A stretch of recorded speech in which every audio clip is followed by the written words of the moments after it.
Halo Bang Bro, mantan mata-mata Arab Saudi pernah mengatakan bahwa Mohammed bin Salman atau MBS adalah seorang psikopat yang tak punya empati. Muhammad bin Salman atau Pangeran Salman atau sering disingkat MBS adalah sosok yang penuh teka-teki. Calon kuat pengganti orang paling berpengaruh di dunia urutan ke-16 versi Forbes 2016. Salman bin Abdulaziz Al Saud yang tak lain tak bukan ayahnya sendiri. Sebelum naik tahta pun ia adalah penguasa de facto kerajaan. Membuka era baru Arab Saudi menjadi peletak pilar reformasi di negaranya. Melalui program-program pembaharuan yang mencengangkan. Dengan menghilangkan citra keras dan ketat ala Wahabi. MBS maju sebagai pemimpin muda yang mendobrak tradisi lama dari Arab Saudi meninggalkan konservatisme. MBS membuka jalan modernisme di negaranya agar tak kolot lagi. Menjadi tempat yang nyaman bagi siapa saja termasuk pengunjung dari barat. MBS telah mengizinkan penggunaan bikini bagi wisatawan perempuan di pantai. Mengizinkan perempuan laki-laki menginap sekamar tanpa menunjukkan bukti nikah. Mengizinkan warga perempuannya mengemudi dan keluar rumah sendiri tanpa izin dari mahramnya.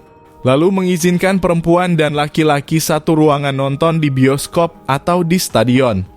Bahkan mengizinkan konser ditonton oleh siapa saja dalam satu ruangan tanpa pembatas. Aturan lama yang mengekang perempuan telah dilonggarkan.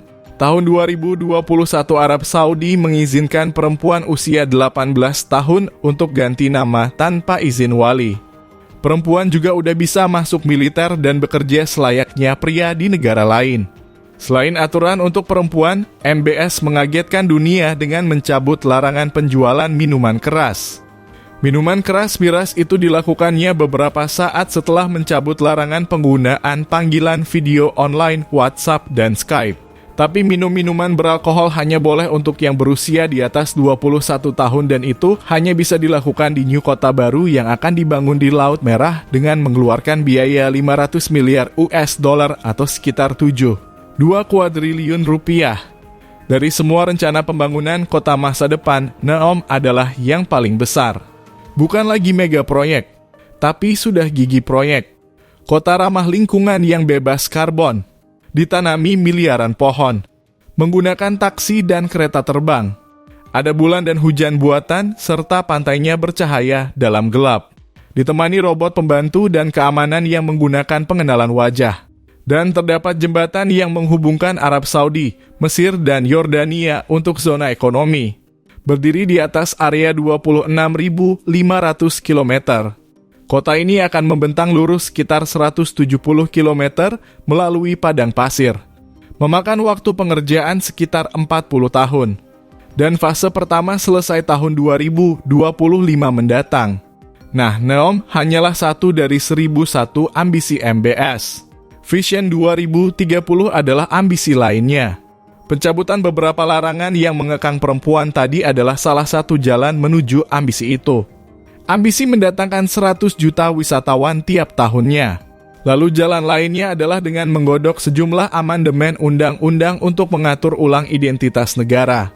Lagu kebangsaan dan bendera yang bernafas Islam disinyalir akan digantikan dengan budaya nasional Arab. Membatasi wewenang polisi agama dan diganti dengan polisi negara. Gelaran konser besar mengundang musisi Korsel dan Amerika pun diizinkan.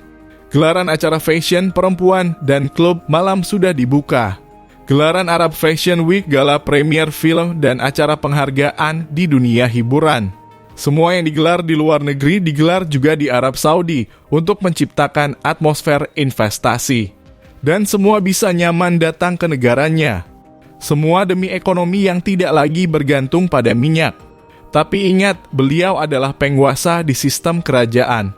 Di negara demokrasi saja pemimpinnya banyak anti kritik apalagi di monarki. Kebebasan yang merujuk pada pelanggaran kebijakan terkait perempuan ada.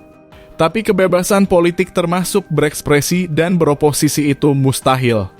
Dikutip dari portal online pada tahun 2017 MBS menahan puluhan tokoh kerajaan.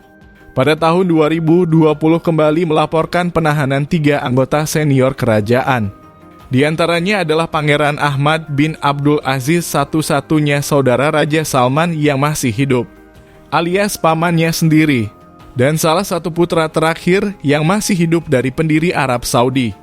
Lalu ada mantan putra mahkota yang ia gantikan mendadak Mohammed bin Nayef, dan sepupu kerajaan Pangeran Nawaf bin Nayef.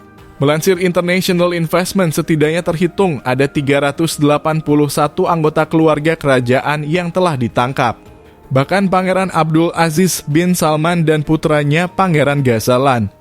Putra keempat dan cucu Raja Salman bin Abdulaziz Al Saud tak pernah muncul lagi setelah ditangkap di tahun 2018.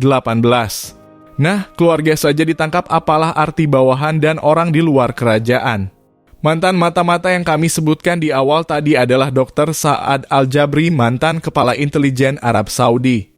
Lalu pejabat kabinet level tinggi di bawah pemerintahan Pangeran Mohammed bin Nayef melarikan diri ke Kanada pada tahun 2017 ketika Mohammed bin Nayef digulingkan dari posisi putra mahkota. Dan saat pembersihan habis-habisan anggota kerajaan oleh MBS, Al-Jabru tak kembali dan membuat MBS mengerahkan 50 tentara bayaran ke Kanada. Dianggap mengetahui banyak perihal MBS yang bisa mengganggu posisinya. Keluarganya pun sampai disandra. Semua itu terjadi beberapa hari setelah jurnalis Washington Post, Jamal Khashoggi, terbunuh di konsulat Saudi di Istanbul, Turki pada Oktober 2018 lalu. Khashoggi aktif menulis kritikan terhadap rezim Saudi pasca Arab Spring, lalu dilarang penulis lagi pada tahun 2017 dan mengasingkan diri ke Amerika setelah istrinya dipaksa untuk menceraikannya. MBS diduga terlibat dalam pembunuhan jurnalis itu. Demi pembangunan, mengutip portal online, lebih dari 98% situs sejarah dan keagamaan kerajaan telah dihancurkan sejak tahun 1985. Dan itu semakin masif di rezimnya MBS. Portal online juga melaporkan bahwa sebuah laporan setebal 61 halaman yang diterbitkan baru-baru ini di Jurnal Kepresidenan Kerajaan Arab Saudi menyarankan untuk memisahkan makam Nabi dari Masjid Madinah. Pembangunan kota linear futuristik Neom tadi juga mengorbankan air laut yang akan disuling secara besar-besaran untuk kebutuhan kota itu, memindahkan pasir dan gunung demi pembangunannya, dan menghilangkan ruang hidup warga. Warga yang telah tinggal berpuluh-puluh tahun menangisi penggusuran tempat huniannya. Meratapi bisnisnya hilang dan meringis melihat tempat ibadahnya dihancurkan. Oke, untuk urusan pribadi MBS kabarnya sama gelapnya. Pernah dikabarkan melakukan KDRT. Portal online melaporkan bahwa istri kerap dipukuli dan masuk rumah sakit semenjak menikah dengan MBS. Sedangkan laporan portal online lainnya menuliskan bahwa di luar istri satu-satunya itu ada model Ukraina bernama Yana Orfiva yang menjadi selingkuhannya. MBS sampai dilaporkan membayar perempuan itu 30.000 pound sterling atau sekitar 545 juta rupiah per minggu untuk menemani sang pangeran.